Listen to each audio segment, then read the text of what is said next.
Good evening, Demon fans, and welcome to the Demon Land podcast. Once again, my name is not Andy, but George. Unfortunately, Andy is ill, and despite what some people might think, he's not just suffering from MSCSS. We wish him a quick recovery and that he will hopefully be back next week and not 4 to 6. Joining me tonight is Bin Man. Welcome, Bin Man. G'day, George. Good evening or good morning or good afternoon, Andy, when you hopefully listen to this podcast from he's had his mid-season bye. He's loaded. You've got to question the Demonland High Performance Program because he's already broken down. I mean, he should be hitting his straps right about now, and he's had to have another week off. So, get well, Andy. Hope to see you soon, or hopefully back on deck next Monday when we review our victory over the Fremantle Dockers. George, you went to the game on Sunday. Talk me through your Carrara experience. Yeah, there was. It's always nice in the middle of winter to get away up north, but it's been raining a fair bit up there. I was up there for the 4 days, but the actual day of the match was absolutely first class conditions for football. So I really enjoyed that. A couple of really interesting highlights for me almost before the game was firstly, the quarter time and 3/4 time races that they run around the boundary lines with all sorts of characters on the fences. Well, the Gold Coast came up with what I think is a fantastic option and far more entertaining. They were obviously sponsored by Fiji Airways, and at quarter time they had the race, but the runner was pursued by a very tall, athletic Fijian in grass skirt carrying a war club about 10 metres behind, which added a lot more interest into the race and probably a lot more enthusiasm and encouragement for the person to run faster. So that was something different to see, and I hope it perhaps can find something similar here in Melbourne for all the AFL clubs who use similar sorts of themes. Well, maybe Damien Hardwick's using it as a motivational tool, a club, so to speak. So. Yes, yeah. So that was one interesting thing. One other interesting thing for me in the game was I took along my niece's new partner, who was a rugby NRL aficionado. He'd never been to an AFL game before, and he was amazed by a couple of things. Firstly, going into the ground, that all the activity that was occurring before the game. He was not used to that. He described going to an NRL game as you walk into the ground, you sit down your seat and the game starts. Whereas there's all the stuff going on outside. There's all sorts of partying going on. And then they have the cheer squads bringing out banners and all the bits and pieces. But compared to an NRL game, it was very interesting for him. But one very cogent observation he made about the Melbourne side was as he was learning sort of the ins and outs of the game and what was happening on the field in front of him. He asked me, why don't they kick it to Melbourne's number 15 more often? Because he seems to be out on his own so often with nobody around him, and they don't kick it to him. So I thought that was a very interesting observation for someone who's never seen Ed Langdon in action before. Well, and Ed Langdon, I don't know whether we'll get to it or whatever, he ran 17 kilometres in this game. 17 kilometres in a game of AFL footy is just unbelievable. And were you on the wing or where were you? Yeah, I was on his wing. Yeah, on just his watching. Wing, so you had another bird's eye view of his running power, and it really is phenomenal. And I think like he had that year after he did his ribs in that game, the No Duck No Dinner Collingwood game, and he really did seem to sort of take a while to get back to his best, didn't he? But this season, I mean, maybe it's recency bias, I guess, but feels to me like this is his best season of AFL footy. And he's just like, he's all over the place. He's such a clever, in many ways, he's playing not the same position, but He feels a lot like how elements of Gus played, that ability to know when it's time to get back behind the ball or sort of proactively make decisions about, to help out in defence or to be that option. And I was watching him at one stage just in the wide view they have, just how much unrewarded running he does in terms of running to space to provide an option. There was also, speaking of unrewarded running, I don't know if you saw it, but there was some great footage of the goal that Langford kicked, which was a critical goal, actually, which he, my feeling is we were fitter, and he ran the length of the ground and started level with the ball. Where were you in reference? He marked it in the goal square. He started level with the ball, basically in the back pocket, and beat the ball to the goal square, and the ball went end to end without a Suns touching it.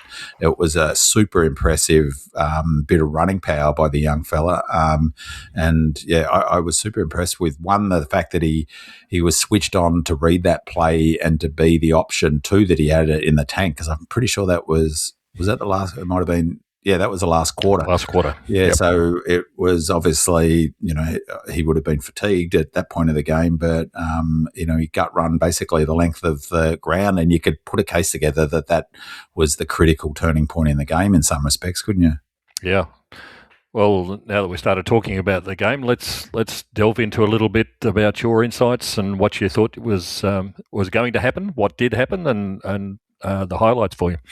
Yeah, I did in the preview. It was really interesting for me to dig into their data, and this recurring thought I had was, given they didn't have really many injuries of concern all season, so they've been close to having their best 23 for a long time. One of the interesting things about in the preview was a surprise. They had by far not by far, but significantly younger team, and also inexperienced. And that's partly, I forget, not Croxton, Sexton, and Witts in the reserves, and they had a number of their senior players. So they're playing the kids, obviously, or they're playing the younger players, but they've definitely got a good list, and they've got some gun players. And digging into their numbers, they were a lot. I was saying this just before we started recording, but I feel like post-game on Demonland, there was a significant underrating, one, of how good the Suns are, perhaps based on the facts that they'd lost 9 games in a row, but they'd pushed a lot of good teams in that time. I personally, and I said in the preview, I personally think their big issue is they're running out of steam, fitness. They remind me a lot of us last year, where we were in lots of games, but we just simply ran out of gas in the end of quarters, in that sort of red time, and at the end of games. But the talent was evident, perhaps some system stuff. It's the same for the Suns this year. And I thought there were quite a few. It was interesting. I thought on Demonland how many people thought we played really poorly. And I've watched the replay twice now, and they actually played a lot better than, and even watching live, I thought they did. When I say they, the Suns. And I think the same is true of Melbourne. So it was it would have been good to have been ahead and taken advantage, but they fought out well. Personally, I said in the preview that I thought this was one of the most important games we've played in a fair while, more important in some respects than the Cats game, in the sense that we really needed to stand up. Like, this was a test for us, and we passed the test. It was exactly the sort of game, a young team, where you have to win. It's a must-win game if we were serious about finishing top 6, and we did. We did what we needed to do, and I could not have been more impressed with their, I guess, application in that last quarter. I was super impressed with their ability to make sure they didn't lose the game, if that makes sense. What about you? What were your sort of overarching thoughts? Yeah, they certainly. You only had to look at the scoreboard to see that they really took it up to us. For the vast majority of the game, it was only that last quarter that we eventually got on top.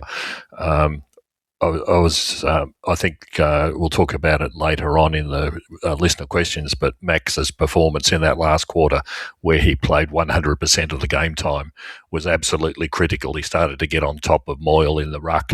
All of a sudden, Cozzy was getting the ball out of the centre much more freely, because up to that stage, Raoul was just fantastic. He was unbelievable, wasn't he? He is a Brownlow medalist, and he certainly played one of his best games for the season, I think, against us. So he did, yeah. So that was really critical. I was intrigued by the, maybe you talk about it in the stats or later on in the use of certain individuals, like Cross only played 20% game time up to half time.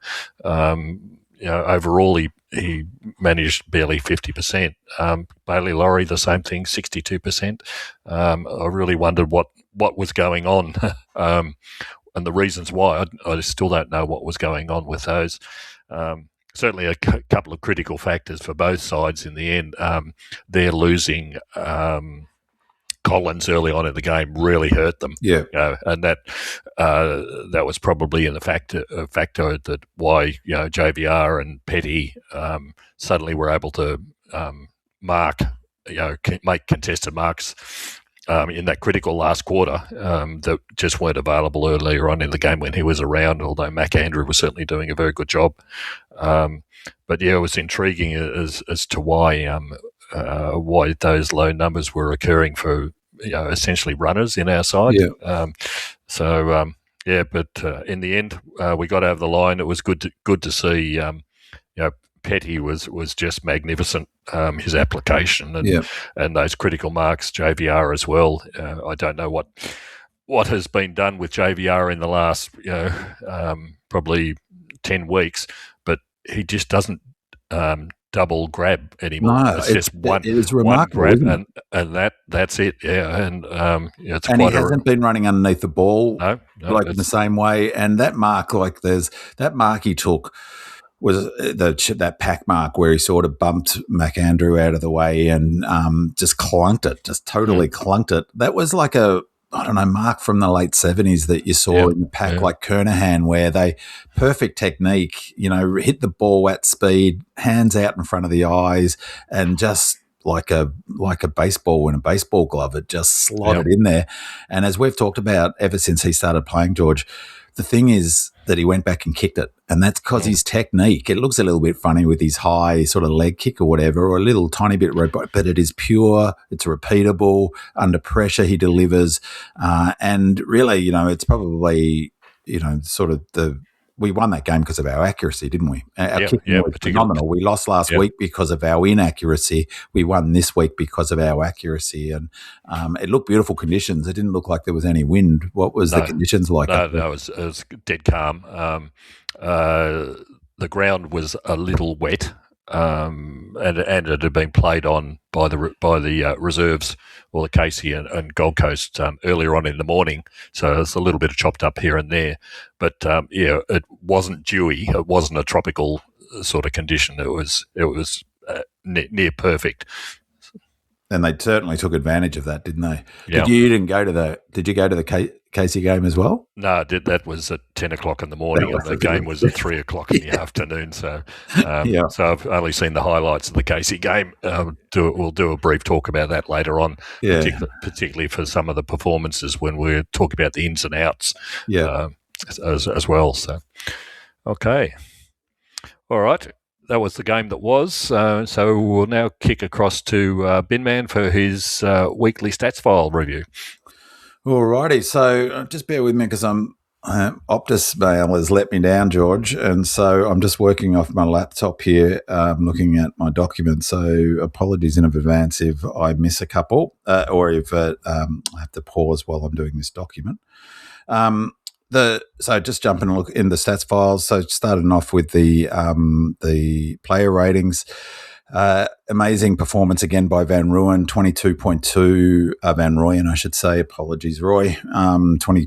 22.2 player rating points, fantastic. So I've said it before, obviously, but 20 is considered an All-Australian level game. I think that's his third in a row, 20 plus, or it must be close. So I think three of his last four, oh no, it can't have been last week, but three of his last four games have been up around the 18, 19, 20 mark. So he's really come of age, hasn't he? He's been amazing. And one of the things that was super impressive about he had 86% time on ground. And in terms of how he got his points, 10.6 of his 22.2 player rating points were in that first quarter, which was super important. And I take your point about Collins, but he was on the ground at that point still.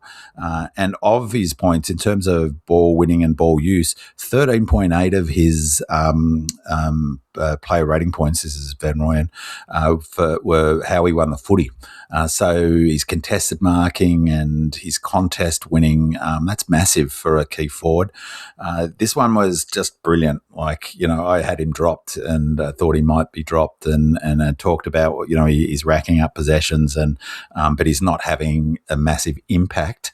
Well, he did in this game. He had an enormous game from a rating perspective and from a whole range of reasons. Joel Fitzgerald, by far his best game of AFL footy, by a country mile, 21.3 player rating points, just enormous. His points were pretty equally spread across winning the footy and using the footy, 9.5 for using the footy, 8.6 for how he won it. 9.5 is really elite. Only a handful, 3-4 players in the team got more points, player rating points for how they used the footy, one of which was Tom Sparrow, who is the third rated highest player, 20.3. 10.6 of that was how he used the footy. He's kicking this year. He's always been a good kick, but he's been much more impactful. I think it's partly because he's playing a much more aggressive role in the centre. He was so often the defensive mid, wasn't he, as under Goodwin, but he's really being more creative. What do you think of his game?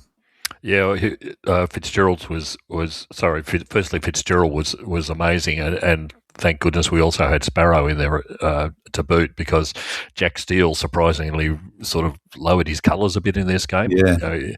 He certainly wasn't as impactful as what he's been, but having Fitzgerald and Sparrow, they filled the gap magnificently in the middle for those inside grunt sort of roles. But Fitzgerald's coming along so very well.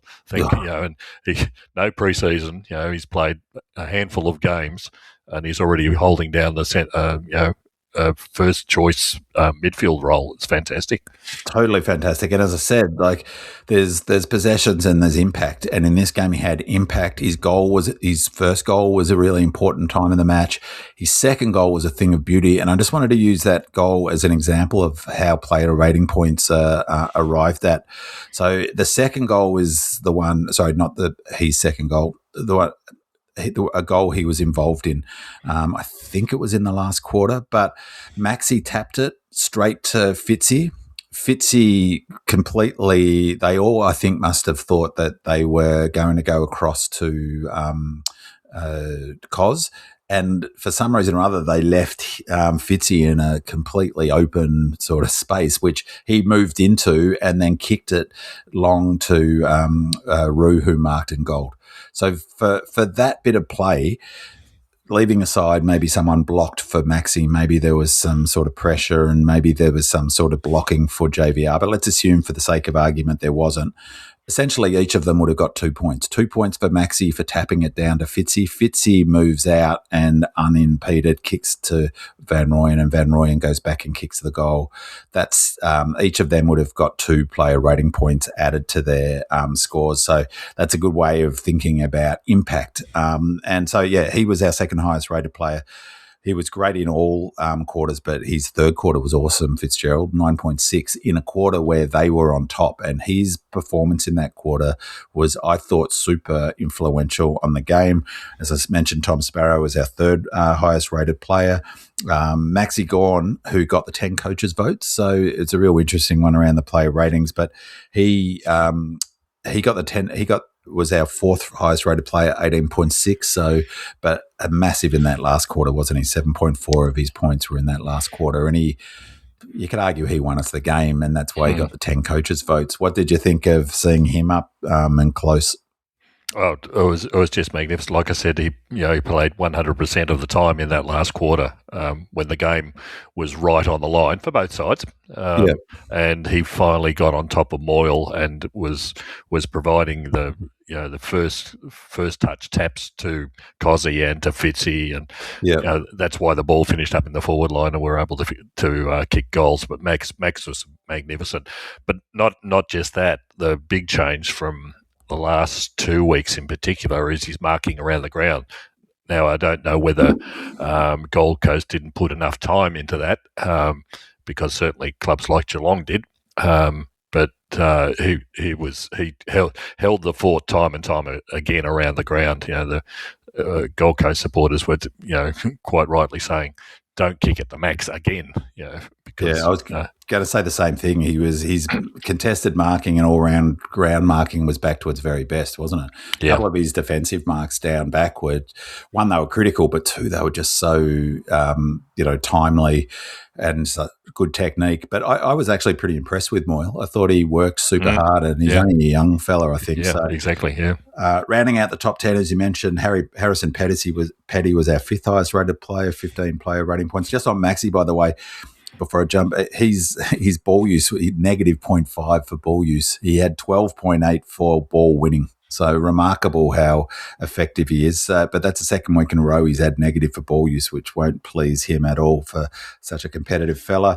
Harrison Petty was our fifth highest rated player. Jake Bowie, Cozzy, Caleb Windsor, Ed Langdon and Trent Rivers rounds out our top 10. Our bottom three lowest rated players, you mentioned Jack Steele. He had his lowest rated game of the season, 0.9, minus 2.3 for how he used the footy, and that's how it looked. It was the worst he'd used the footy all season. He looked a bit out of sorts to my eye. Really did to mine as well. And he was just under 70% game time when normally 69% he plays a bit more than that. And he was on for a big first. I think they eventually took him off, but for a big chunk of that first half, he was basically on Rao, and Rao trowed him up. So pardon the pun. So our second lowest rated player was Christian Salem, and he's really struggled to have an impact, didn't he? And he looked rusty. That would be put in. There was certainly one occasion in front of us where it was almost embarrassing. He simply could not run to catch the player. Yeah, there was barely a metre in front of him, so he just couldn't do it. Yeah, and they started him off more tending towards the forward line. He finished up down the back line again. He just couldn't run which is so hopefully that's rust. But it was. And then the lowest rated player, and this is again this sort of, it probably fits with the ratings around impact, was CJ. He had negative 0.8 and he was negative 5.3 for how he used the footy, and that's directly his clangers and turning it over, and they kick goals. That's how you lose points. So it wasn't a great game from CJ from that perspective for sure.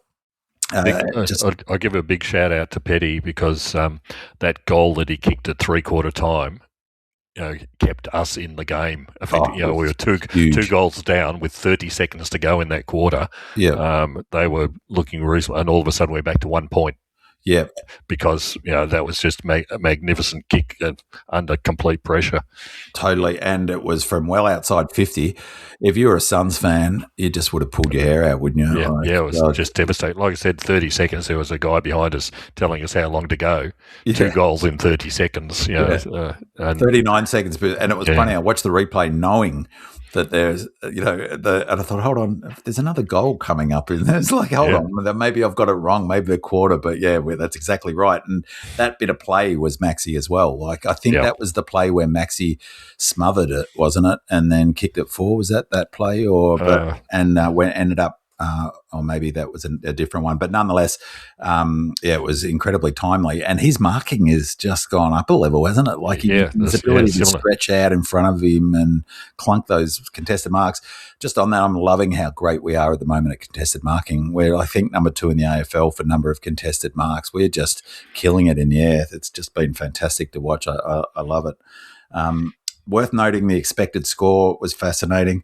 Our expected score was 86.6. We scored 114, so we well and truly above our expected score. Their expected score was 93 and they scored 105. So on expected score, we lose that game by 6.5 points. But thankfully, that's not how it reads in the next day in the newspaper. So we'll take the win. But it does show, sort of makes my point, I think, that, how competitive the Suns were. That I think that there's at least on Demonland, people are underrating how well Suns played, and therefore, by extension, the implication is we didn't actually play that well. On the replay, I think we played a lot better than I had thought, and it was more to do with my anxiety watching the game of, oh God, we could lose this game, I think. So it's worth noting, of course, it'll come up in the questions and we'll talk about it, but it is crazy. Of their score, 6 goals won from free kicks. I'm pretty sure 5 of them were in the second half. So 7 frees inside 50 from which they kicked 6-1. Now, a couple of them were probably there. A couple of 100% were not there. But as it's always is the most frustrating thing, I mean, that was frustrating enough. And statistically, that blows out so many of the sort of considerations of this game. The real frustrating thing was that we didn't get them. It's like holding the ball. It just drives me nuts. They're just not paying it, and suddenly out of the blue they pay it. And I don't know what you thought where you were sitting, but that mark that I don't even understand, to be honest, how Jeffo wasn't paid that mark. It was a beautiful mark, and I can't even work out how he came to the conclusion that it was touched. I couldn't work out whether I'd missed it from maybe it was touched off the boot, but that it didn't appear to be on the replay. So. No, we'll talk about it later on. But there was somebody obviously in the umpiring fraternity on that ground who had vision problems. Extraordinary. Extraordinary. We'll talk about it later on. But it was. I tried to stay calm, and for anyone who thinks that games of football aren't influenced by the umpires, just. That this game was, I'm glad we won it, because otherwise we'd be whinging about the fact that the umpires cost it. They could have cost us that game. It was the worst performance of umpiring I can recall, in consistently bad for so long. It's not crazy. It was just really just not good enough. But we'll touch on that later. So in my preview, I had the keys to winning were scoreboard pressure, win the centre clearance and stoppage battle, totals and scores from, beat them in the contest, and beat them in the post-clearance battle. I thought going into the game in my preview that they would be the keys for us to win. Scoreboard pressure, I talked about in the preview that our attacking rating was heaps better than them. I think it was something like a 9-point differential on Willow's rating system, maybe more, 10 or 11 in terms of our attack compared to theirs, and thought that was a strength of ours that we could really sort of get a hold of. And we never really did put scoreboard pressure on them, and that kept them in the game. We just couldn't, and I think a fair bit of credit needs to go to the Suns. They stuck to their task. We couldn't stretch that elastic band out to the 3-4 goal mark, and they were right in the game right to the end. So we couldn't, we didn't really put the scoreboard pressure on that I'd hoped. However, as I noted, accuracy was super critical in this game, so that definitely put scoreboard pressure on. In that sense, we kicked 11-2 from set shots. So 68 points, 11-2 from set shots. That is just elite kicking, and we kicked like that last week. We beat the Cats. Winning the centre clearances and stoppage battles totals, the total number and scores from, fascinating, really fascinating. I thought that was going to be a key, particularly with Moyle being a young ruckman and Maxi, the best ruckman I would think ever is. I think it's hard to argue against that. At least in the time I've watched footy, I can't think of a better ruckman. Total clearances, we were down 5. So they had 5 more clearances in total than us. We had 3 more centre clearances, but they had 8 more around the ground clearances, stoppage clearances. And I do wonder whether, maybe you can tell me from watching live, you just can't tell. Or maybe I could watch the video and stop it a little bit more or something. But I just wish the analysts would say this, whether they brought extras to the stoppage or, did you get a sense of that at the ground? No, not so much that. I think Raoul in particular was just so damn good on the day that he was, and with Jack Steele dropping off, Raoul was getting so many possessions around stoppages and contested situations. But he did drop off in the last quarter, which was advantageous to us. That could be the fitness thing. And be fair play to him. He has had sort of an interrupted season in terms of injury. You're probably right on that.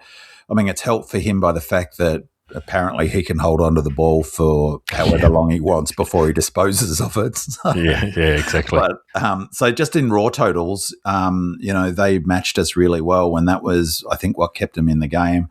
In terms of scoring and it also helped them, and I'll talk to this in a second, they really dominated territory for big parts of the game, and it was on the back of those stoppage wins. In terms of scoring from stoppages, another interesting thing, so we scored 32 points from our centre bounces. Brilliant. They only scored 11. So from centre bounce, we were plus 20, plus 21. 5-2, 32 from centre bounces is a season high for us. So it was our best performance all season from clearances from the centre. Really excellent the way they had some of that teamwork going. I mentioned that Fitzgerald goal, but some of the tap work, as you mentioned, Maxi to Cos was really first class. And, I wonder whether, certainly last week, Chris Scott did a lot. He was basically sharking. He'd set up to shark Max, and they didn't really do that. They went head to head, and maybe that was to give Moyle that opportunity. But it was a big factor in the game, but conversely, we only scored 13 points. We're averaging 25.6 from around the ground stoppages. In this game, we only had 13, and they had 30. Our opponents this season are only averaging 23.2 points from stoppages. They got 30, and you're probably right. A big part of that was Rao's domination at those stoppages. He was amazing, incredible to watch. His will for the footy. I've never been a huge, but you'd love him. It's sort of play you'd love at your own club, wouldn't you? So total stoppages, it was only +3. So only +3 for scores from stoppages. The Suns dominated territory in the third quarter, in large part because of dominating stoppages, and evidencing how critical winning the clearance battle was. In the third quarter, when they were well on top of us and looked like that they were going to go ahead and win the game, they were +5 for inside 50s, and for the game at the end of the third quarter. So they were +5 in that quarter. By that point in the game, at the end of the third quarter, they were +15 for inside 50s based on that stoppage work and the winning, and that was a real problem for us. And they were 65% time in the forward half in the third quarter as well. And for me, I don't know about you watching the game live, I was really getting worried that we were going to lose that game at that point. Not so much because we weren't playing particularly well, but they were playing really well, and they were dominating territory. They were dominating stoppages. But in the last quarter, Maxi went to work. We won the territory battle in the last quarter on the back of our stoppage and clearance work. It was a huge factor in the win. In fact, I'd argue it was the biggest factor in the win, despite only being... Funnily enough, we were only +1 for clearances in the last quarter, but despite that, we were +10 for inside 50s, and we were 59% time in forward half. So we won the territory battle in that last quarter, big factor in the win. The third key to winning that I thought in the preview was beat them in the post-clearance battle. It's really important stat in footy, particularly for Hardwick coach teams. He's a real big believer in the post-clearance stats. We're number 2, as I said in my preview, we're number 2 for equity points accrued post-clearance, just showing how indicative that is of quality. The quality teams, number 1 are the Swans, number 3 are the Cats, Lions are 4, Hawks are 5, Giants are 6, and Freo 7. So the big boys win that, and we're number 2. Suns are number 10 for equity points. In this game, it was massive. So we were plus in equity points, 163.8 to 145.4. So plus 18.5 equity points for our post-clearance work. So really impactful in that space. And the quarter by quarter breakdown really shows how significant it is on the result as well. So our highest number of points differential was the last quarter, our best quarter, plus 11.6 equity points for post clearance in that quarter. Our least were the second and third quarter where they got on top. So negative 3.7 points equity points in the second and only plus 4.7 in the third. Post clearance contested possessions, we were plus 9. Those post clearance contested possessions were made up of 15 to 13, plus 2 for hard ball gets, plus 3 for loose ball gets, plus 3 for contested marks. 27 contested marks were taken in this game. We took 15 of them, plus 4 for contested knocks-ons, minus 3 for frees. So for post clearance contested possessions, that's how you get your plus 9 post clearance possession. And finally, as I keep saying, contest and pressure remain undefeated. Any Hardwick team is going to hang their hat on it. Their numbers aren't actually very impressive this season. That's an area that is really surprising. They're sort of mid-table for most of the contest and pressure numbers, which is unusual for a Hardwick coach team. Massive in this game, I thought. If we, it was interesting. At halftime, King was interviewed. He looked furious at halftime. He looked furious at quarter time, less so at three-quarter time. He and was asked about what do you need to do in the second half, and his answer was, "We've got to win the contest and pressure. That's what we've got to do." However, having said that, looking at the pressure numbers, we won it for the match, 182 to 169. In the first quarter, we're 182 to 182, 186 to 182 plus 4. We're plus 9 in that third quarter, despite the fact that they looked like they were on top. We were still working hard right through the match, and we didn't run out of puff, but, showing that they ran the game out pretty well. Their pressure was 181 in that last quarter, minus 7. We were only 174, but the big one that was weird, and it was pretty crazy that we ended up only being sort of almost level at halftime. Their pressure rating in the second quarter was only 130. Ours was 180. We were plus 50, which I'm positive that's our highest differential of any quarter this season. That's a crazy number. Like Hardwick would have gone ballistic at halftime with that pressure rating. Most pressure points. So pressure points are the Wade Summer pressure acts. Physical pressure acts are worth 3.75 points. Closing acts, 2.25 points. Chasing acts, 1.5 points. And corralling are 1.2 points. That's how they arrive at the pressure points. Tommy Sparrow, amazing again. He had 28 pressure acts, well above his season average. Joel Fitzgerald was not only impactful in what he did with the ball, but his pressure was enormous. He was our second highest rated player. Cozzy, Petts and Bailey Fritsch were our top 5 in terms of that. So as I mentioned, we're plus 3 overall for contested possessions. And again, indicating the importance of contested possessions for the result. We were plus 7 in the first quarter, but our 2 middle quarters, minus 9 contested possession in the second, minus 7 in the third, and they were plus 12. We were plus 12 in the last.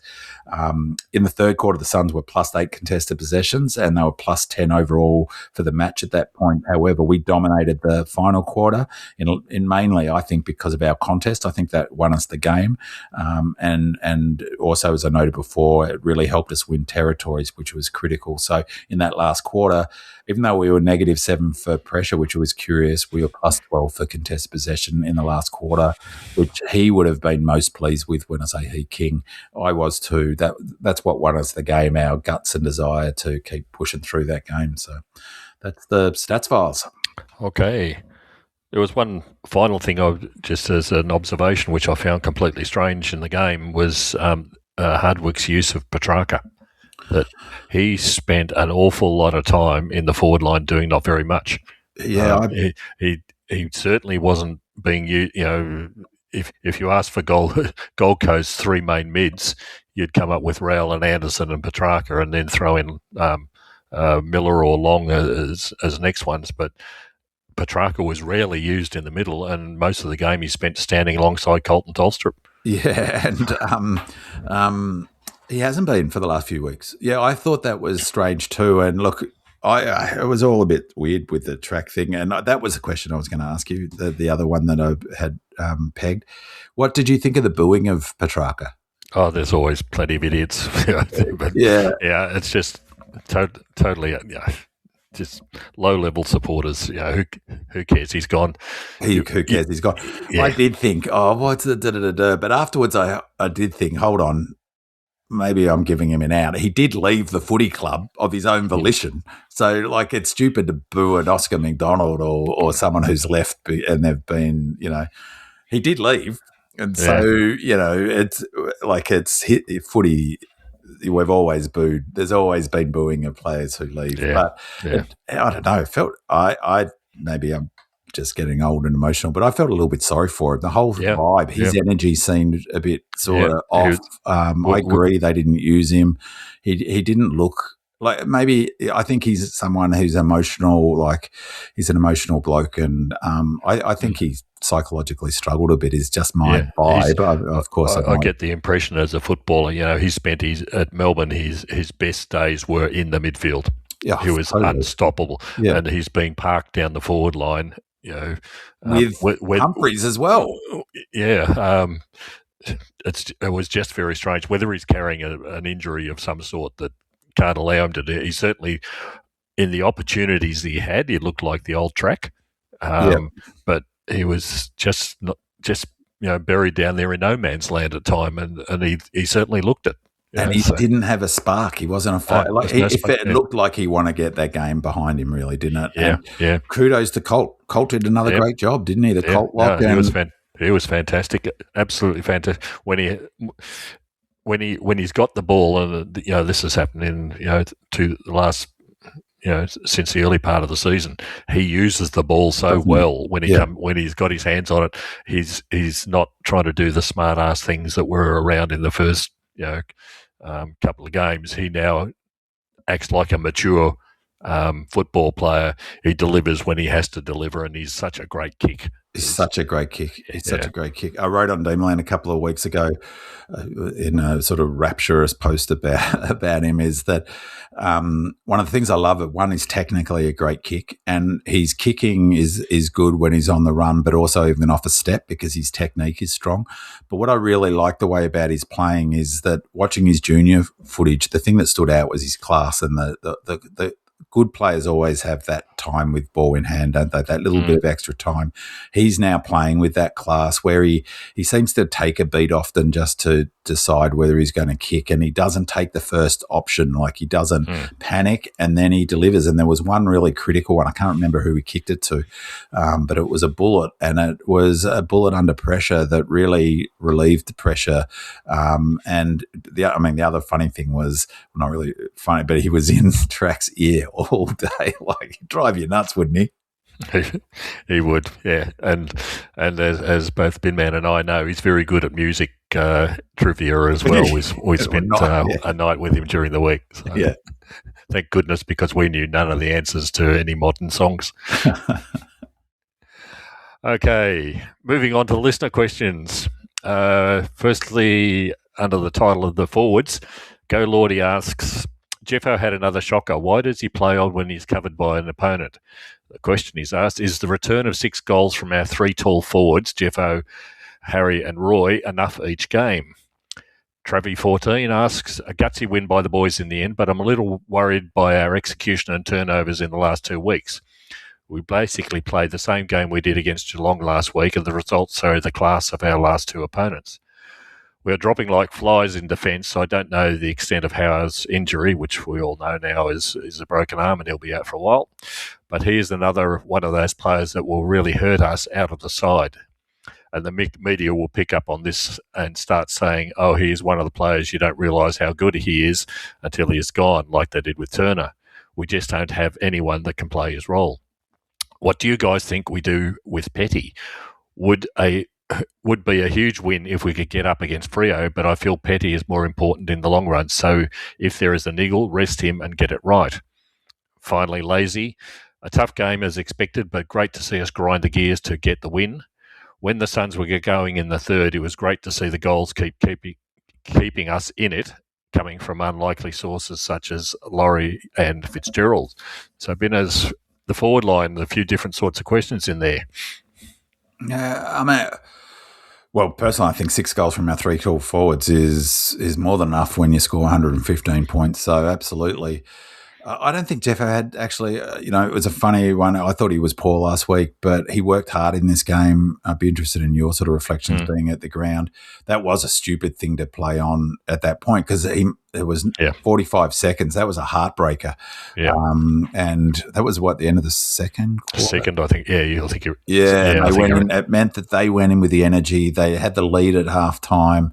It was like, come on, like there was a bit of lack of game awareness. I thought it was a 50. It was a probably high risk, low reward kick anyway. I thought he works hard though. He gets up and down the ground hard, and he does what you've talked about often about the number one thing that the Talls have got to do is bring the ball to ground. Like that's number one. And marks after that, we took, what did I say? We took something 15 or something contested marks. That's a lot in today's footy. The average per game is only 9, a bit over 9.3 or something. So I thought he was okay. It was funny that we didn't actually raise that, but the week after you were asked to apologise for writing him off, he had a shocker. But he's clearly in King's best 23. So I think we can forget he's in the side for the rest of the year, so he's part of that. And he was dead unfortunate for the second week in a row with a complete umpire howler. Last week it was the non-free kick that he should have got for running down Stewart, which who knows might have been game defining. And in this game it was the inexplicable not being paid that mark. It was just bizarre, and that actually could have influenced the result significantly too, because the game was right in the balance there. He would have, I can't remember the score, maybe we're 5, maybe we're 8 points up at that stage. He goes back, he kicks that, the game's out of, but it goes down the other end, and who knows. So I don't know that he had a shocker though. I did think, just as I was thinking, what he needs to do is find a way to get himself into the game. Like that's the thing and just as I was thinking that, I thought, well, I haven't expected Roo to do that. And then Roo went crazy and Roo got himself into the game. So I think, Roo's 2 years in front of Jeffo, so let's be fair. So, but that's what I think, the good players do. They find a way to impact the game, don't they? And I think he'll get there. In terms of the turnovers, in terms of the question about being worried by execution and turnovers, it depends really a bit what game people want us to play. Like if we're going to play that high handball meters gain, so in this it was 450 or something to 420. So big transition game. They got most of their scores from the front half. We got most of a big chunk of our scores from the back half. I think it was 50 from our defensive half. If we're gonna play that way, the risk is that we give up a lot of goals on turnover, and it puts a lot of stress on our defensive unit. So having no Disco has been massive. Like he's I think he's in our top 5 most important players. So having him not in the side was really impactful, I think. So it was good. You're right about Salem moving back. That's when he played his best footy, wasn't it? That was when he was most sort of influential in the game. And so, you can't make a cake without breaking some eggs, and that's the problem with the model that we want to play, which I think King's right, is that's what's going to win you a grand. That's what's going to beat a Freo on grand final day or a Hawthorn, is playing that ability to score quickly. That's what keeps us in games. That's what kept us in this game. But I was just looking back so this is similar to how we were playing in our first 3 or 4 games, but it's easy to forget. So in our round 1 game against the Saints, it was very similar, back and forth. They scored 107 points, the Saints. We scored 120. At that stage, our collective expectations were low, so we were just thrilled to get 120 points on the board, and a win. But they scored 107 against us, and they're not known for their offense. They've been a bit better this year, the Saints, but nonetheless, they scored 107. Then the Dockers touched us up, scored 118, and we tried to go with them, playing a high sort of handball meters gained game.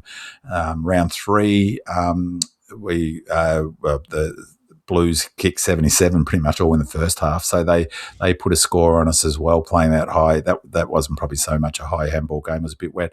But the other one I wanted is our first game against the Suns was 109 to 89. So almost exactly the same. And a lot of their scores in that game were from turnover. So I guess my point is, and then the next one was the big one was the Brisbane Lions the next week, or the week after, was 102 to what it was. So we 100 and what was it?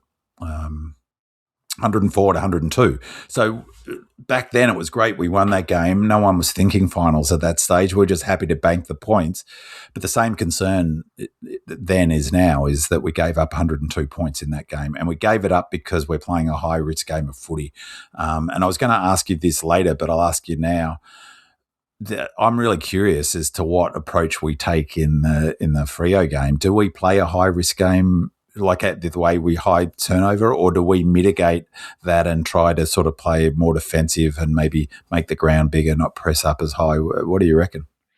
I think the answer is relatively simple in that, before the season, King promised us that we would be playing this type of game, that we would be seeing 100 points. We would be kicking 100 points each game.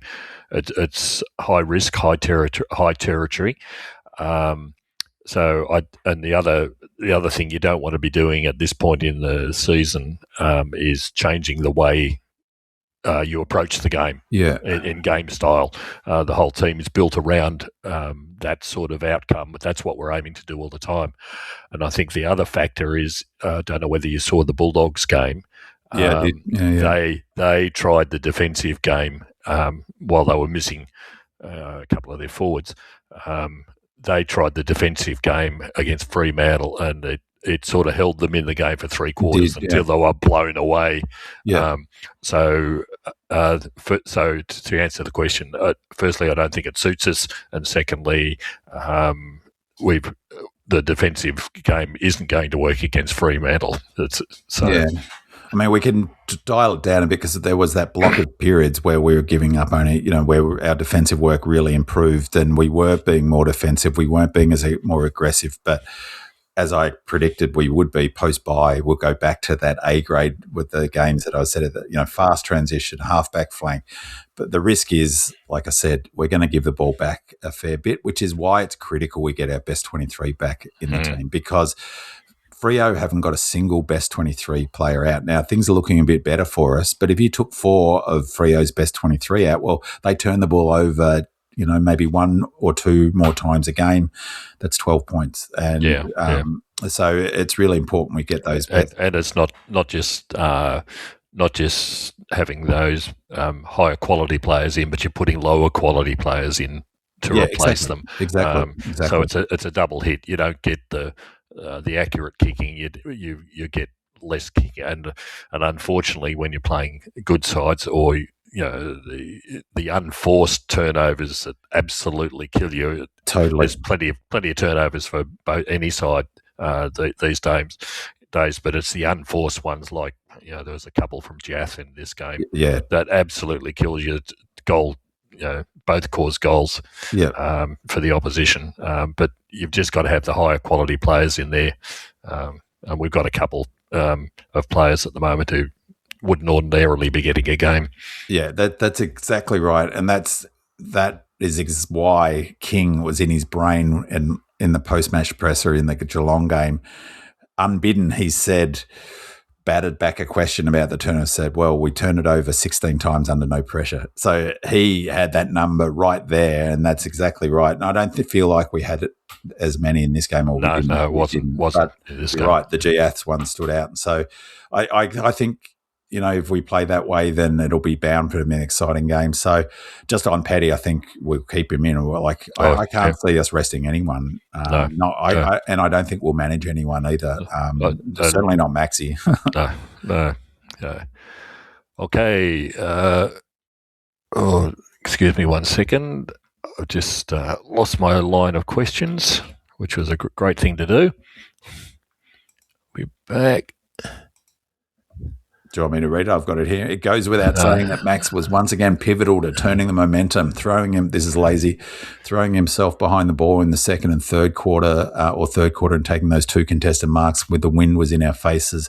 25 disposals, 33 hitouts, 9 clearances, and played the entire last quarter. I need a question here, so I'm going to ask you guys, is Max Gawn the best 4-quarter player in the league right now? What do you reckon, George? I think it answers itself.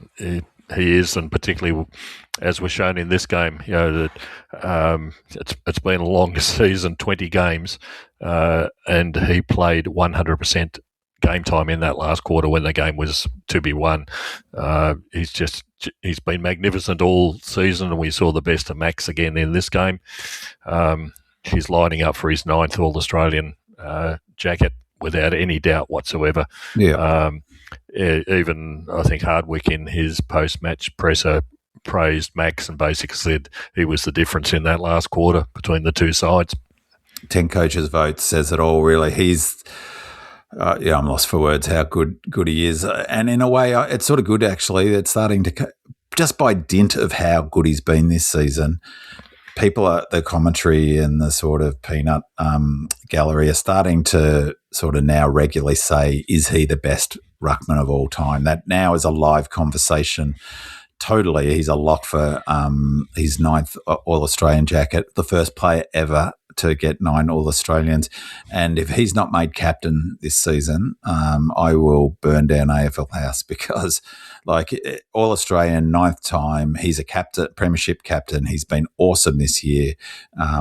They got to make him All-Australian captain. If they make a non-captain the All-Australian captain again, I will, maybe I won't burn down scratch that, we'll edit that out, but he's the best leader. He's just awesome. I'm, as a footy fan, I could not be more thrilled that he plays for my footy club and that I've watched him his entire career. And Andy, if you're listening, all credit to you on buying the shares, Andy's been his player sponsor since day dot, hasn't he? He has been, yeah. So the very young Max Gawn was picked up by Andy and his family, and yeah, that was a very good choice. Very good choice, yeah. If that's share, that's I don't know, that's buying Apple before day one. Okay, next questions were around turnover and kicking. Go Lordy asks, I lost count of how many of our 30 to 40 metre kicks were spoiled or intercepted. Does our coaching panel know how to explain hang time to our players? Smurf asks, for the second week in a row, we weren't clean. We fumbled ground balls, our disposal lacked polish, and we repeatedly turned the ball over in situations where we simply had to execute better. It wasn't just one or two mistakes either. It felt like we were giving the ball back again and again. The big difference between this week and last week was the opposition's ability to punish us.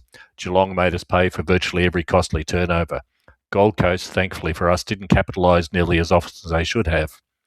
There were numerous occasions where our mistakes should have resulted in goals against, but the Suns either butchered the opportunity themselves or failed to make the most of it. I don't think we can afford to look at the results and ignore that. Yes, we won, and that's fantastic, but a better drilled, more disciplined side would have made us pay more heavily for the way that we used the ball. Finally, Go Dees asks, firstly, we're in the finals. Congratulations, King, and everyone who's turned our fortunes around. The next month or two is almost a bonus. But are we running out of gas? We made so many mistakes against Geelong. Then we had 9 days to recuperate and train. But yet again, we made so many mistakes. Are we tired now? Can we regain our composure and stop the turnovers? Our finals will be a lot more rewarding if we can. So, Binman, your thoughts, although we've covered a little bit off on turnovers around that. Yeah, I actually, it's interesting. I would have agreed with some of that sort of vibe if I'd not watched the replay. And I don't know what have you watched a replay of the game? No. Right. So I watched it live on Fox, and Gary Lyon, I just can't stand him commentating on Melbourne games. And there was really a negative vibe in the commentary. And I watched the replay, the 7 replay, which you can watch through the AFL replay, a much different energy. It was Hodge and Selwood and BT, who's a clown, but they were much less critical of it. And actually, yes, we turned it over. Yes, it's a bit like whatever that joke is about my Arnie had a beard and whatever that, is a better team would hurt us. But it's like, of course, but that's maybe the better team doesn't play that well on the day. Who knows? You can't go forward. It's like it's sort of, we did what we needed to do to win. Yes, we turn it over a little bit, but we won turnover. It was, what was it? So it was points from turnover in this game was so turnover was 64 to 68. So we were +4 for turnover. So, that's above our season average, but it was 47 points less than 37 points less than last week. And it wasn't, our clangers weren't too shocking. So I don't know. I think that when I watched the replay, I don't think it was as bad as what it felt like at halftime. I feel like the anxiety of losing the game, for me at least, watching the game live, in combination with a negativity in the commentary box that highlighted those things over and over and over again, made me feel like that first half we played terrible and that a good team would punish us. But they played much better than I had thought when I watched the replay. So I actually think that there's a little bit of underrating that performance from a quality point of view. Yes, we turned it over a bit, but as you pointed out, if you play that game thing, 65% of scores now are from turnover. Teams are always going to turn the ball over. It's the completely unpressured one, like the couple that CJ made. We only made a handful of them, but you're always going to turn it over heaps of times. And it's about how you defend the turnover. But, that's what I was touching on before. It's a risk, isn't it? Yeah, the best teams will punish it, but we're going to play that way. Just on the thing in terms of 30, 40 kicks were spoiled, Go Lordy's question, does our coaching panel know how to explain hang time to our players? I think the thing is that, as you've talked about over the journey, is that they often have to kick over the zone. You've got to hang it up in the air. Like you can't, that drilling kick from, I forget who it was, drilled a kick to Walter on the half forward flank. It was like a bullet, hit him on the chest. Such a rare opportunity to do it because so often you're having to kick over the top of players. So if you go lateral, you've got to go often across the zone. So, I think that's a function of the way footy's been played at the moment. You get less and less space to be able to drill 25-metre kicks, that don't leave the ground by more than a couple of metres. So, you think of the kicks Langdon does. He's become past master at those floating kicks, but often they're deliberate. Speaking of Colt, he did a really clever one on his left foot. He was hemmed in on the boundary line in the forward pocket. I think it might have been the third quarter. Under massive pressure, he kicked on his left foot and he clearly deliberately kicked as high as he could in order for as many people to get to the contest. He kicked it 40 metres, 50 metres with his left foot under pressure, but kicked it high. And I think that there's often that's strategically done. Any thoughts about that stuff? Yeah, I think there's a couple of things. Firstly, I think there's a certain amount of supporter bias. There's 60 turnovers for both sides in every game. The way the game's played these days, people groan at every one of ours, and they're overjoyed at every one of the oppositions. Yeah. But they only remember the ones that were ours effectively. How we got the ball quite often is too easily forgotten. It's those unforced ones which are the critical factor that we've told that they result in goals. As far as hang times, I think I've only thought about this in the last couple of days. I think there's an inherent problem with players who are fast and the way they kick the ball. I always remember Jaden Hunt was notorious for the same reason. They never seemed to be able to slow up, and when they kicked the ball, it always went high. I think CJ's got the same problem. That it's the way they kick the way that they kick the ball because they're so fast. And as a comparison that I've just thought about is Salem. Salem's not a fast runner by any stretch of the imagination, but he is able to kick those low bullets because he's probably that little bit slower, a little bit more settled when he's doing the kick compared to someone who's running probably a 10-second 100 metres sort of pace. So it's probably the hang time problem is probably associated with the type of kickers rather than anything else. Yeah, I think that's fair. But I mean, also, I mean, there are some poor kicks in the side. So there's still plenty you're poor right. kicks. If you've got poor technique, that's what will happen. And what's his name? Langford's got an interesting, but he gets a bit of helicopter sometimes. And so there are some average kicks. But just on that sort of question about, well, if we play like that, then we'll get touched up. It's interesting you mentioned that Freo Dogs game. Is the Dogs played quite like they couldn't hurt.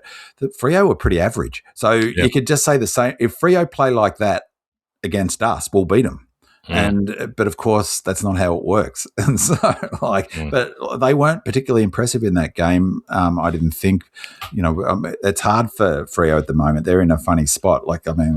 Just everyone's waiting for them to lose. Yeah, and they're the best team in the AFL by a mile at the moment. There's no argument there. So I've been starting to look at their numbers. It's crazy how many categories they lead in. Just finally, go Dees, those point about, firstly, we're in the finals. Shouldn't let that go. It's awesome, isn't it? It's amazing. Yeah. It's really incredible. Absolutely, go Dees. Congratulations, Kingy and the whole club. Are we running out of gas? I don't actually think so. I thought we ran that game out okay. We made so many mistakes against Geelong, but I think it was more to do with the fact that, for a start, we had a 6-day break into that game. Yeah. We had a 9-day break into this one. But I actually thought we ran out of the game pretty well against the Cats too, and we certainly did in this game. So we were the fitter team in this game. I just think that, we're bound to make mistakes with the way we're playing. So we won't stop the turnovers is the short version. No. All right, on to the area that could keep us going for another hour here, umpiring. Stuzzy Mans really wish there was the statistic goals directly from free kicks. Gold Coast would have had a record here, surely. That was obviously for you, Binman, to 6 come up with goals, 137. I'm not sure if it's a record, but let's say it is 6-1 from 4 to 50 free kicks. It's just nuts. Yeah. Even Kingy in his presser said he was frustrated in response to a question about umpiring. Mandalorian asked, the umpiring on the weekend was nothing short of atrocious. I honestly can't remember the last time I walked away from a game feeling like the officiating was so heavily one-sided. By my count, the same umpire gifted Gold Coast 6 free kicks that directly resulted in shots on goal, with 4 of those coming in the 1 quarter alone. It felt like every 50-50 decision in their forward line went their way. Just as frustrating were the decisions that weren't paid our way. The non-mark to Matthew Jefferson was one of the most baffling of the afternoon, and there were several other moments where Melbourne players simply didn't receive the same interpretation. Watching it unfold, it generally felt like we were playing against an opponent with 4 extra players. It was one of those afternoons where, as a supporter, you couldn't shake the feeling that the fix was in. The inconsistency was so extreme that it became impossible to ignore, which makes the result even more impressive. Despite what felt like a mountain of officiating going against us, the boys still found a way to win interstate against the desperate Gold Coast side that were aided and abetted by the 4 blind maggots. So, Binman, any comments on the umpiring? I'll start off with one of the observations that I made. It was as soon as the umpires walked onto the ground, I thought, we've got the work experience kids out here today, and it certainly looked like that. Umpires that, quite honestly, I have not seen who keep a pretty good track of who's at the game and who's officiating and things like that. And certainly 3 of the 4 umpires were not regulars by any stretch of the imagination. I think that compounded it. But what really, apart from the 50-50 situation, and as Melbourne supporters, we were hard done by, that free kick that was given against Rail for tripping Cozzy, that occurred right in front of me. And you looked at it and you go, what in the hell have they called? Yeah. What? Rail was a good 1.5 meters away from him. How in the hell can an umpire possibly see something that simply wasn't there? It was so blindingly obvious, and yet it was called. And all the players around were going, "What have you whistled for?" They were completely confounded, and it was just typical of the rest of the umpiring that occurred during the game. But But funnily enough, though, I mean, that was actually really critical because that we got a goal after that, didn't we? Almost immediately. It was a critical point in the match. But funnily enough, though, I'd gone ballistic about 5 seconds. We should have got a free. I can't remember the specific. Right before that, we should have got a free. And I felt like it was a square up because like there were so many. I mean, basically, 100% agree with Susie Man, but also 100% I couldn't have said it better than Mandalorian. The thing that just does my head in is the inconsistency. It just like that holding the ball rule has been like a time bomb all season in the sense that it seems like there was a memo that went out that didn't go out to general public. We're basically going to stop paying this. Fine, no worries, don't pay it. Except then 100% don't pay it. Don't just stop and then randomly choosing to do it. They were just so, it's really for me, it's almost as Mandalorian said, more for me, it's more frustrating the decisions that not paid our way because it's like, okay, you pay that one, make sure when there's a similar one that we get it, and we so often didn't. And there were so many baffling. The one against Jefferson not being paid the mark, I literally could not work out what was happening. I don't think anyone could work out what was happening. Yeah. And there was another one where it was just inexplicable. The free kick against Gawn in the centre in the ruck. I couldn't even work out what it was for. Maxi went ballistic. He was really lucky. He was 100% lucky that he didn't get 50 because that's the most irate I can recall him seeing at an umpire. They called it for throwing, and it blatantly wasn't. He handballed it. Yeah, they called it for throwing. No, not that one. No. The one in the that was terrible too. Yeah. No, there was one in the ruck where he for jumping across the line. Where I don't think it was jumping across the line. It wasn't clear what it was. They called it for jumping across the line, but both of the ruckmen were in the air competing. Yeah, it's not like somebody's run across the line and blocked them. They were both in the air because that's where the ball finished up. And he was shocked and angry. I mean, and it was doubled down. That handball was later. I mean, sometimes those ones are a bit hard to tell because even on the replay, it wasn't clear. He was pretty clear, seemingly, that he handballed it. But yeah, it was just the worst umpiring I've ever seen, well, for a long time in terms of just how poor. It's really interesting what you just said about the work cover kids because I don't buy at all into the idea that it's conspiracy theory or that they're trying to get Suns up to win. All of that to me is a nonsense. However, sort of contradicting that a little bit is it's about which umpires you get. Yeah. Like if you have a game that's important and you put your 4 worst umpires, then you're going to they're going to be much more likely to favour a home team, although we probably had the crowd.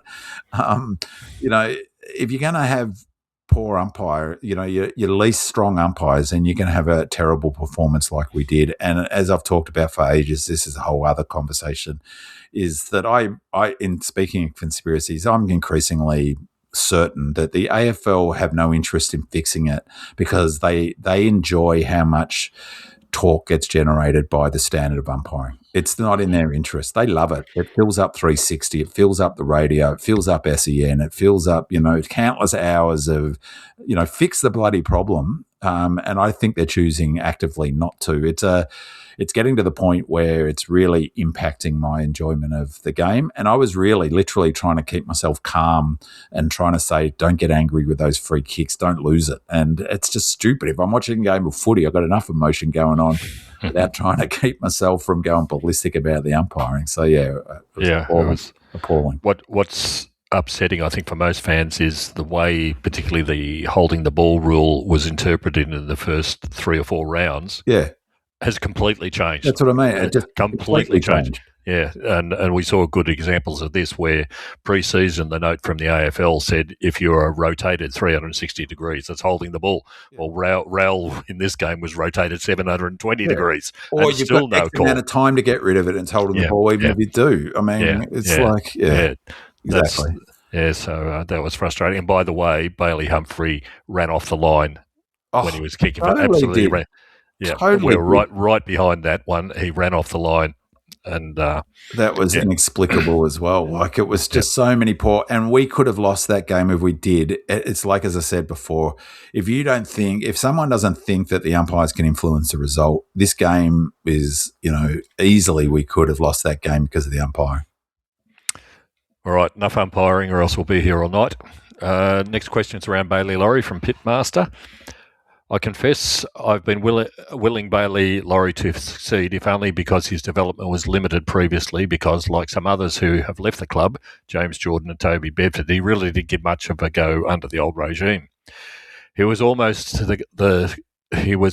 always the sub and had minimal game time. The last few weeks he's been able to show a new attribute, which is a penetrating kick inside forward 50, such as the one that set up Petty for a mark and goal. It was Bowie-like drive into attack. Is the panel as pleasantly surprised as I am by Bill's unveiling of this new weapon? Where has it been before? Is this a reflection of his growing confidence and sense that he might just belong at that level? Binman, comments on that?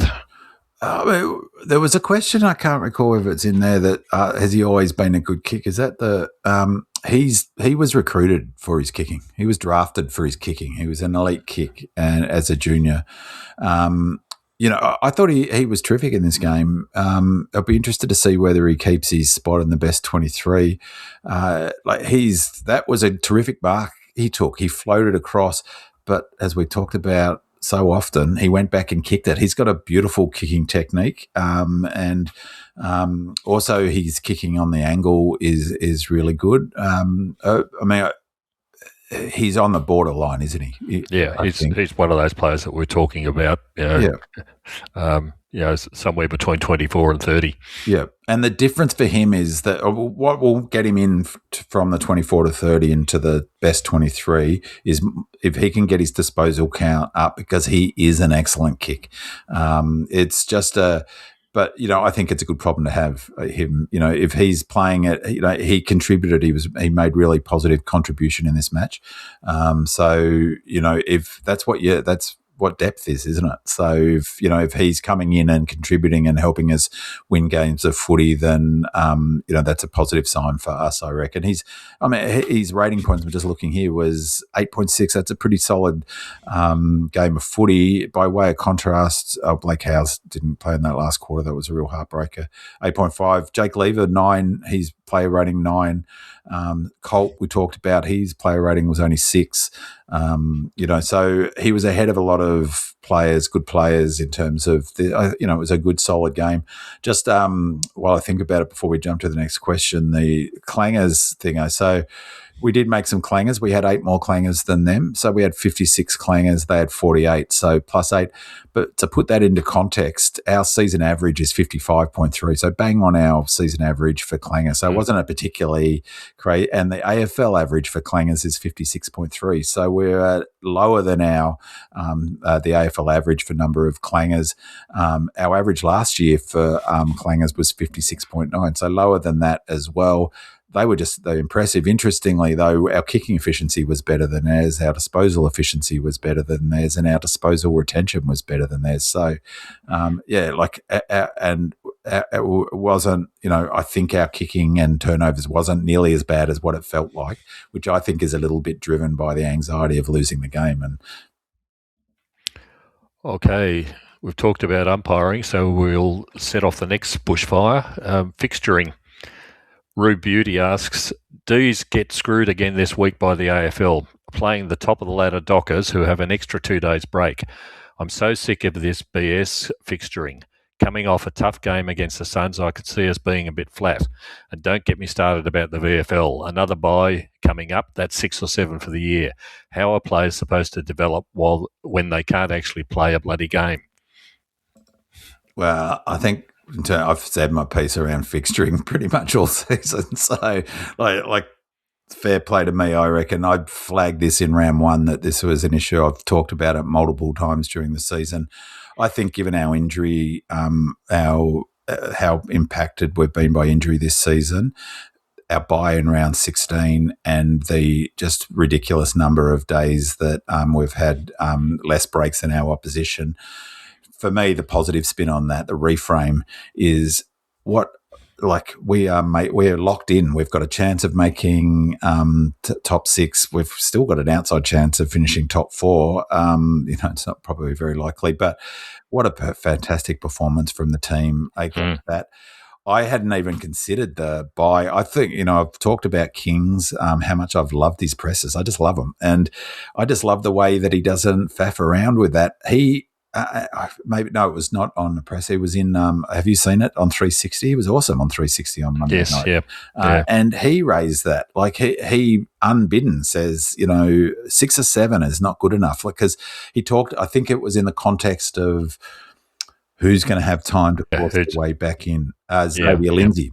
And who is XL will come back into that team. He's the forgotten bloody champion that people have just, I think he's got gears that he's going to end up being a captain of the Melbourne Footy Club. But he's a huge player to come back in. So's Viney. But it's such a good point is that how Xavier Lindsay can't get on the field and play minutes. They're going to, exactly as King said, they're going to have to go train them and run them and simulate the amount of game running that they do because they've got the 7th, I think it's the 6th bye in the VFL this season. It really is. That's correct, yeah.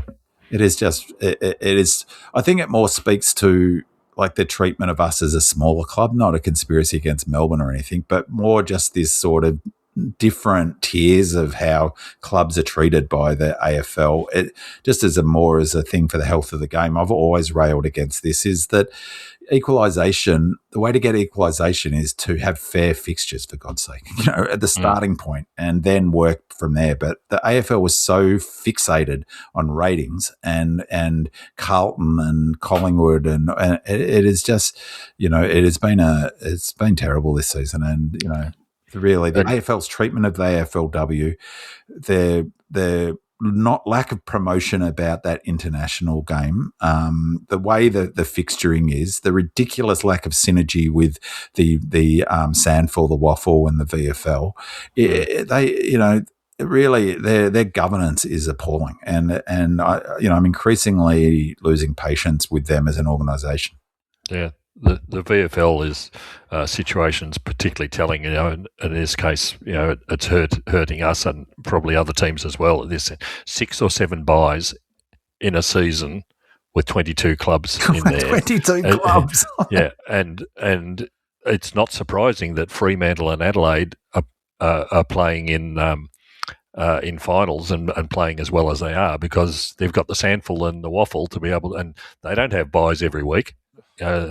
So it is it is extraordinary, and also the other thing was, don't forget, it wasn't just the bye; it's that they scheduled and they're scheduling games at goddamn 10 in the morning, and yet they choose to schedule a Sunday game for a club that's got a 6-day break, and so. You had that flow-on effect of Tommy Mack having played off a 5-day break, Paddy Cross having played off a 5-day break, Cook having to get taken off at half-time, Laurie too, in order to be ready for the Friday night.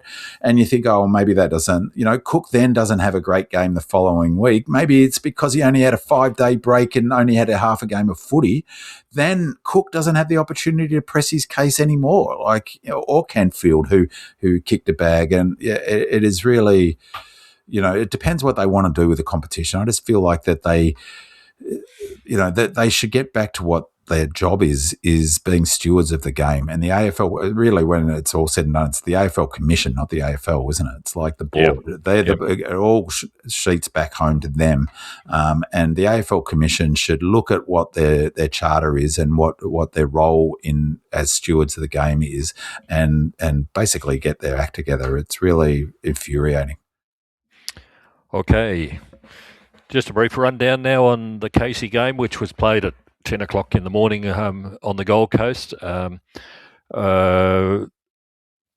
Casey lost the game eventually, despite we were certainly in it for the majority, but this was a game of 18th on the ladder versus 22nd on the ladder, so perhaps the skills weren't all the best and the expectations were even less, perhaps.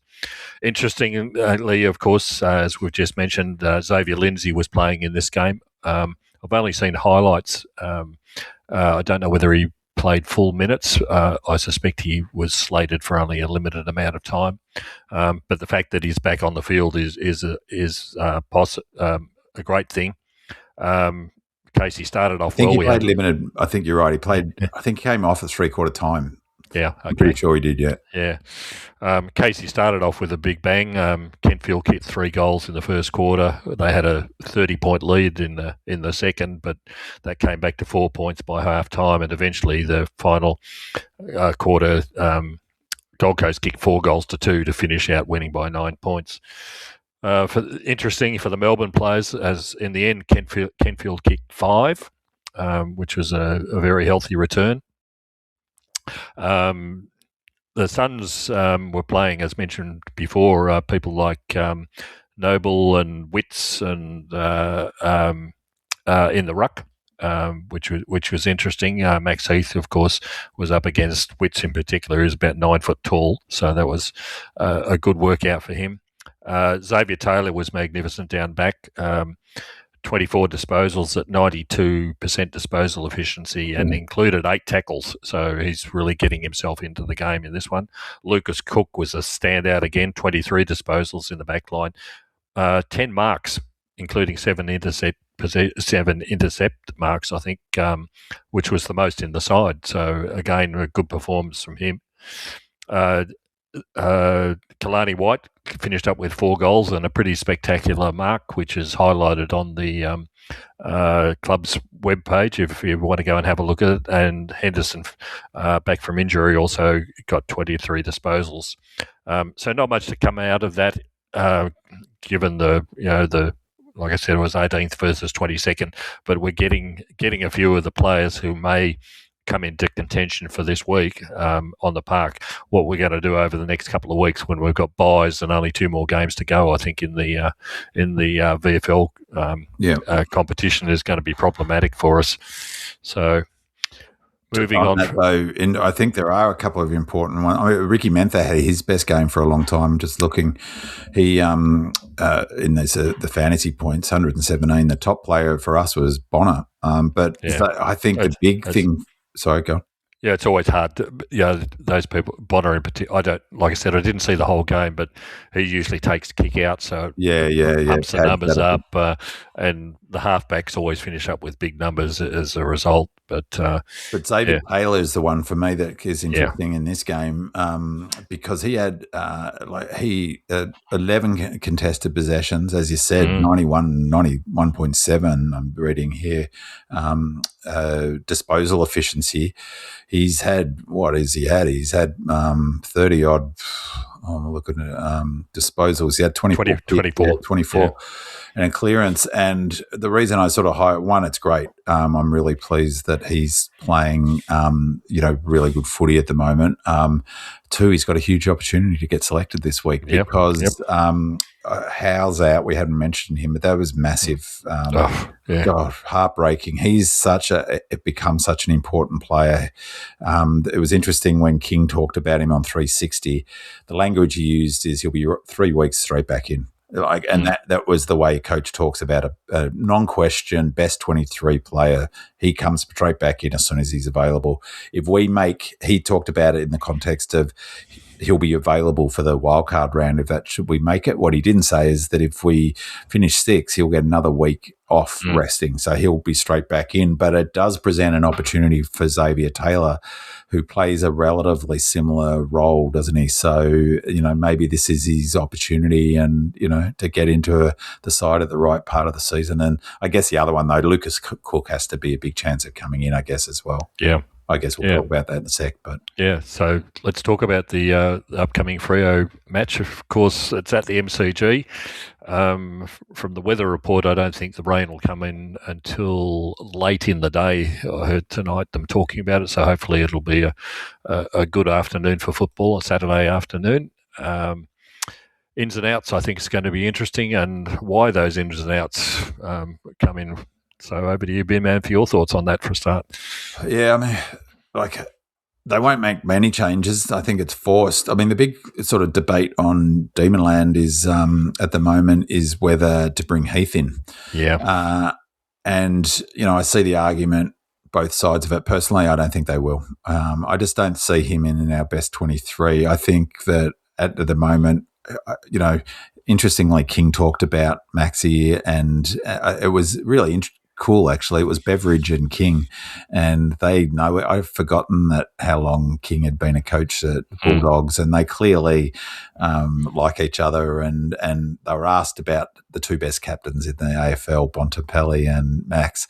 And King, talked about Maxi plays. You don't take him off and all of that stuff. And I think that, the argument for picking Heath is, well, they've got Cox and they've got Jackson, but I don't think it, I think sort of what I was saying before, that question I asked you, do you think we'll go play that our A game of high handball, meters gain, fast transition, quick ball movement, move it from the defensive half, that sort of, if we're going to play that method, we can't carry Max Heath. We need as many runners as possible. And so for that reason, I don't think he'll get selected. It'll be Cook probably ahead of Taylor, but maybe Taylor gets his chance for Howes.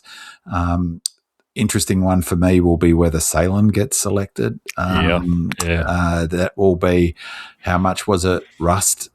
So for me, the obvious Howes comes out. It'll be Cook or Taylor. I don't think there'll be any other changes, is my feeling. What about you?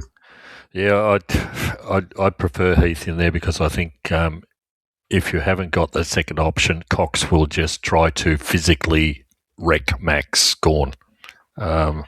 He's too. But does Heath protect him from that? I've heard that. It's just the time spent. Max will have Jackson to contend with, and he can run with Jackson. You have to run with Jackson because he's so agile, and he plays that similar sort of role to Max. So the danger is, if Cox is given 10 minutes with Max Gawn, we may well suffer.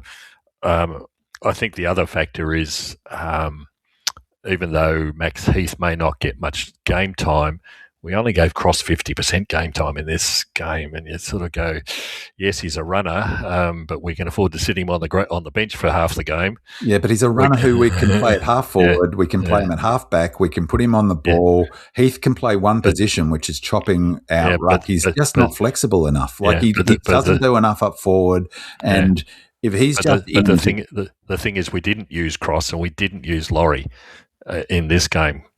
But we could have. That's the point. It's a bit like when Howes went back, when Howes went off, we were able to. You mentioned we did use Cross, right? So you mentioned that at halftime, Cross was at something crazy like 20%. Yeah. By the end of the game, it was 50% because Howes came off. They were able to put Salem back and then put Cross into the position Salem was playing. With Heath in the team, they wouldn't have been able to do that. We would have been hamstrung. So I think Heath's too one-dimensional at the moment. I've got a lot of time for him. I think he's a terrific player. I just don't think at the whip end of the season now that he helps us. So, and as you highlighted, the other one is Salem. When I was looking at this game, I was thinking it looks like it's gone past you in a big way. It's the same sort of observation that you have about Melcham.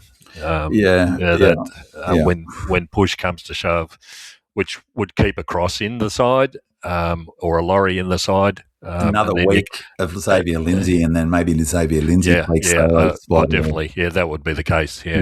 Yeah, because he's not a 24 to 30. He's one of your 23. So, but we've missed an obvious one, George, because we haven't finished it. Back in. Sorry, Disco comes back in. Yeah, they've got him basically as a test for this week alongside Latrell. Yeah, and Latrell and also Chin. Yeah. As test for this week, depending on the training and how they come up. So that'd be fantastic. He all but guaranteed that Turner's playing, so probably indicates how serious we are about this game. So he comes back in, Chin maybe, and then I personally think Latrell will come back in. So now I'm changing a bit. So then Cross probably comes out, Laurie probably comes out, and maybe Salem comes out. Yeah. And the question will be if Disco comes back in, and while Howes is out, T-Mac who's announced his retirement today, unfortunately.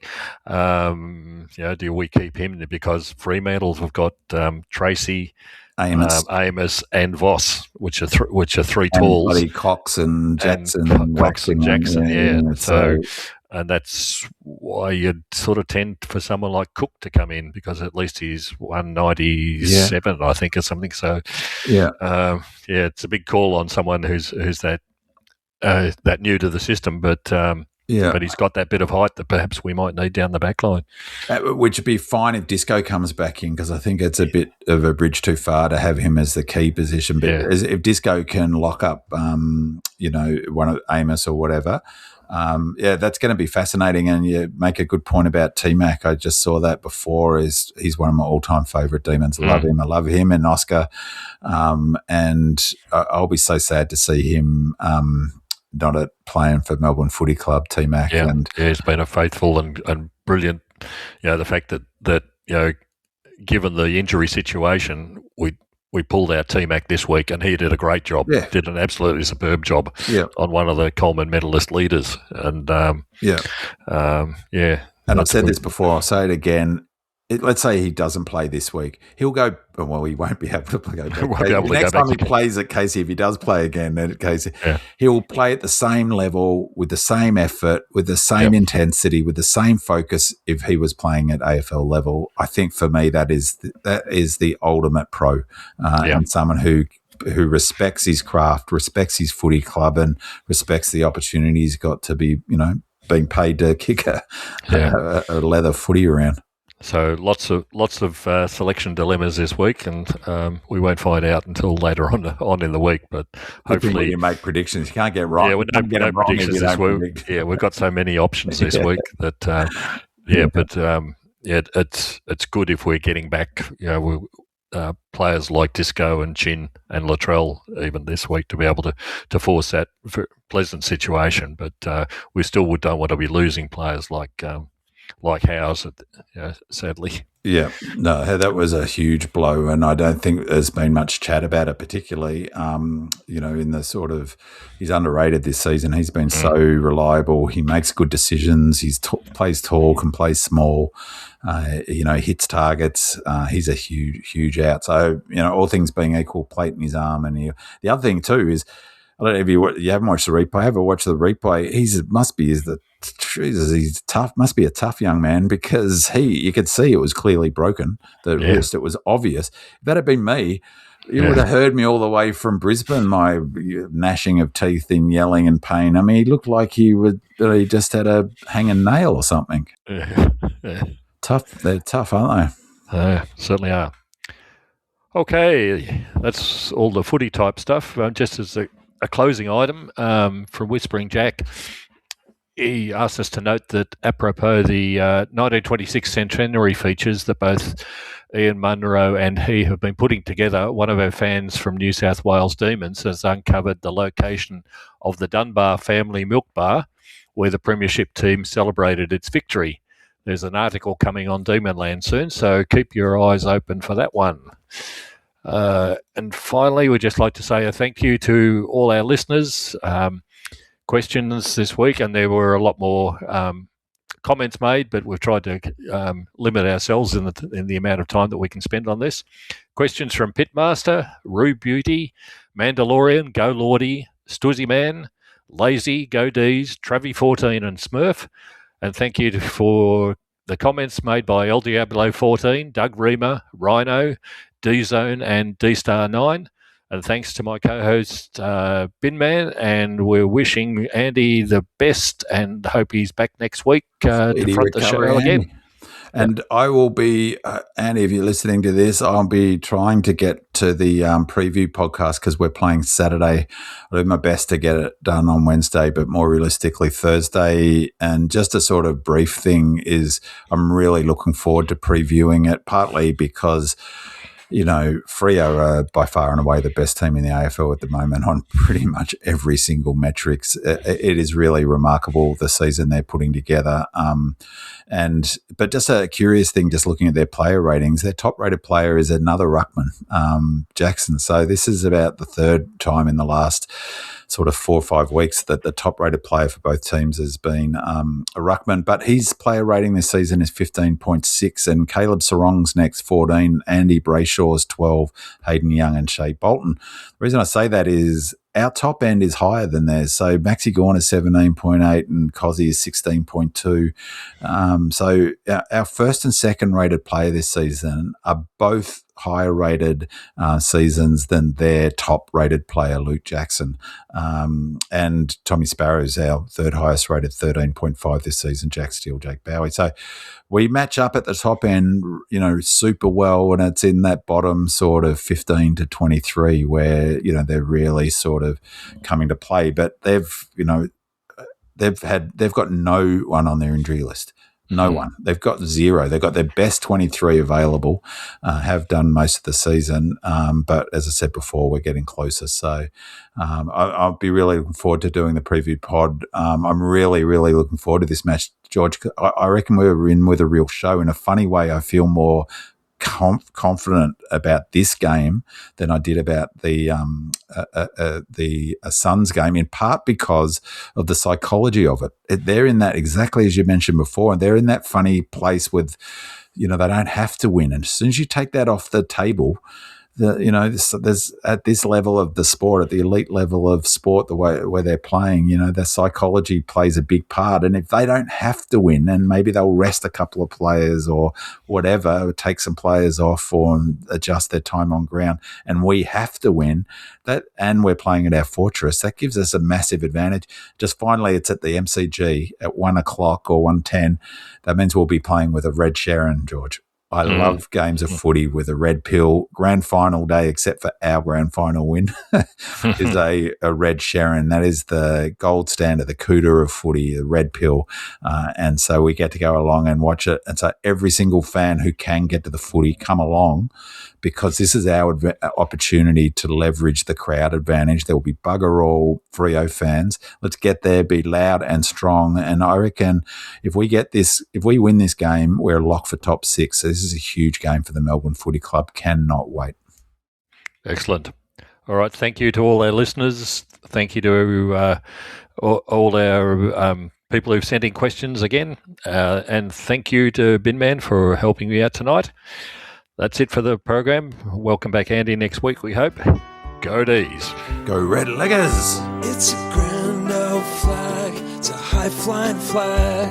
It's an emblem for me and for you. Well, it's the emblem of the team we love. The team of the red and the blue. Well, every heart beats true for the red and the blue. As we sing a song for you. Should old acquaintance be forgot? Keep your eye on the red and the blue. Well, the team played fine in the year 39. We're the team that no one can lick. And you'll find us there after the final bell with the spirit of 1926. Every heart beats true